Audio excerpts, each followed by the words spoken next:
विभाजन प्रमेय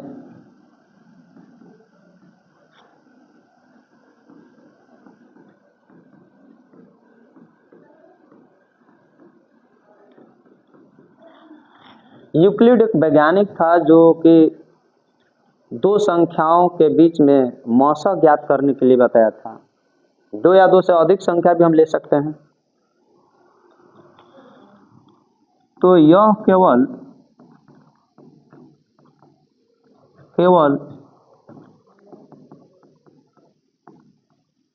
संख्याओं के बीच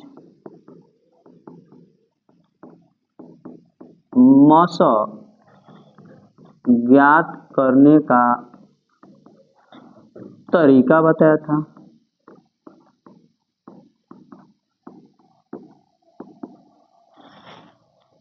यूक्लिड अपने प्रमेय के नियम से या अपने प्रमेय के माध्यम से लॉसा नहीं बताया, ये केवल मौसा के बारे में जाने जाते हैं। और यहाँ से क्वेश्चन भी आता है मैट्रिक में कि यूक्लिड अपने प्रमेय के माध्यम से क्या बताया। तो अपने प्रमेय के माध्यम से केवल मौसा को बताया है। जैसे इसके प्रमेय को समझते हैं कि प्रमेय में क्या बताया था ये इन्होंने। मान लेते हैं कि यदि a एक संख्या है, एक पूर्णांक संख्या है,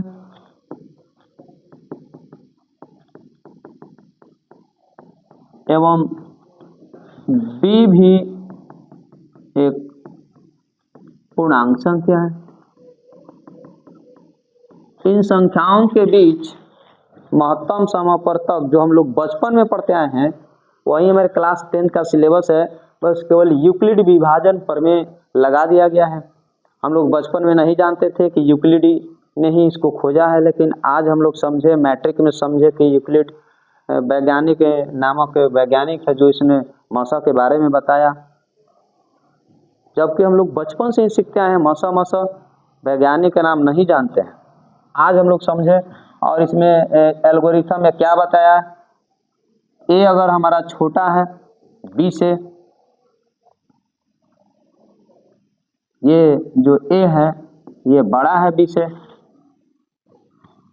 ए बी से बड़ा है, तब की स्थिति में हम बी से इसको भाग देते हैं।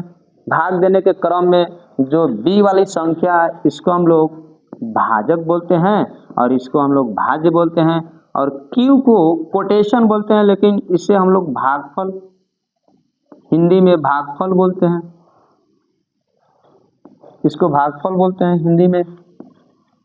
और नीचे जो भी भाग देने के बाद नीचे जो बचता है उसको हम लोग शेष कहते हैं, शेषफल। और शेषफल को हम लोग आर से डिनोट करते हैं। रिमाइंडर इसको कहते हैं, इसको हम लोग शॉर्ट फॉर्म में आर बोल देते हैं। और यूक्लिड के माध्यम से ये जो संख्या है भाज्य, ये भाज्य भाजक और भागफल, भाजक और भागफल का गुणनफल अब प्लस शेषफल कर देते हैं। ये संख्या है, कोई भी संख्या को अगर हम भाजक से भाग देते हैं तो हमें भागफल और नीचे में शेषफल आता है। लेकिन कोई संख्या का अगर निर्माण किया जाए तो वो संख्या भाजक और भागफल के गुणनफल के रूप में होता है, और फिर इसमें जो शेष बचा उसको जोड़ देते हैं, तो ही हमारा एक संख्या का निर्माण होता है। इस संख्या में जैसे समझ लीजिए कि ये भाज्य है, मान लिए हम इसको हम लोग ए बोल दिए, और भागफल हमारा क्या है, भाजक क्या है बी है, और भागफल के रूप में क्यू है। तो इन दोनों को गुणा कर दिए और इसमें शेषफल को जोड़ दिए आर, जो कि हमारा संख्या के बराबर होता है। अब इस आधार पर हम लोग एग्जाम में किस तरह से बनाएंगे, मैट्रिक के बोर्ड में हमारे पास 2 नंबर का ये आना है, और हमेशा ये तय होता है कि आता ही आता है।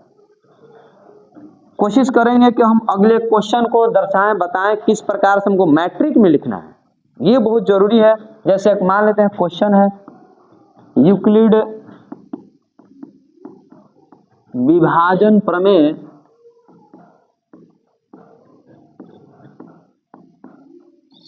के द्वारा, विभाजन प्रमेय के द्वारा संख्या 148 एवं एक और संख्या 185 का मस ज्ञात करें। इस पे ध्यान देना होगा कि ये यूक्लिड विभाजन है। यूक्लिड विभाजन में हमको जनरली जो बचपन से भाग देते हैं उसी तरह से हमको करते आना है, लेकिन इसके लिए थोड़ा सा 10th लेवल पर, मैट्रिक लेवल पर इसको थोड़ा सा ढंग से लिखना होता है। किस तरीका से लिखना होता है उसको हम समझते हैं। जैसे सबसे पहले इसको हल लिख देंगे, इसमें बताएंगे कि कौन सा छोटा संख्या, इसको संख्या मान लेते हैं कि माना कि a जो है a बराबर 185 एवं b 148, इस ढंग से भी कर देंगे, या अगर चाहेंगे तो हम इसको भाज्य और भाजक के रूप में भी कर सकते हैं। हमेशा हम जानते हैं कि छोटी संख्या से भाग दिया जाता है, इससे हमको भाग देना है, और किस में भाग देना है तो इसे बड़ा संख्या में भाग देना है। तो भाग देने के पहले हम इसको कह देंगे जो बड़ा संख्या होगा उसी को हम लोग भाज्य बोलते हैं, इसको हम भाजक बोलेंगे। किसको हम भाजक बोलेंगे? 148 को, छोटा संख्या है, और भाज्य किसको बोलेंगे? 185 को भाज्य बोलेंगे। छोटा संख्या से हमेशा भाग देते हैं, और छोटा संख्या से भाग दे देते हैं 148 से। इसको चरण वाइज लिख देंगे यहाँ पर, चरण 1, चरण 1 लिखेंगे तो बहुत बेटर होगा, थोड़ा सा नंबर का प्रभाव पड़ता है। अब 148 से भाग देंगे 185 में, एक बार में जाएगा 148, 15 में से 8 गया 7, 7 में से 4 गया 3, ये हमारा शेषफल कहलाएगा।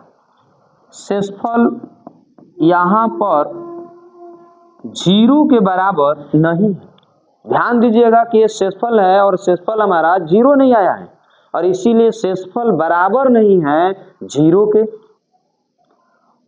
इस चीज को लिखने के बाद हम कहेंगे कि जब तक 0 नहीं आएगा तब तक हम चरण वाइज इसको लिखते रहेंगे, लेकिन अगर शेषफल हमारा 0 नहीं आएगा तो क्या आप कहेंगे सर?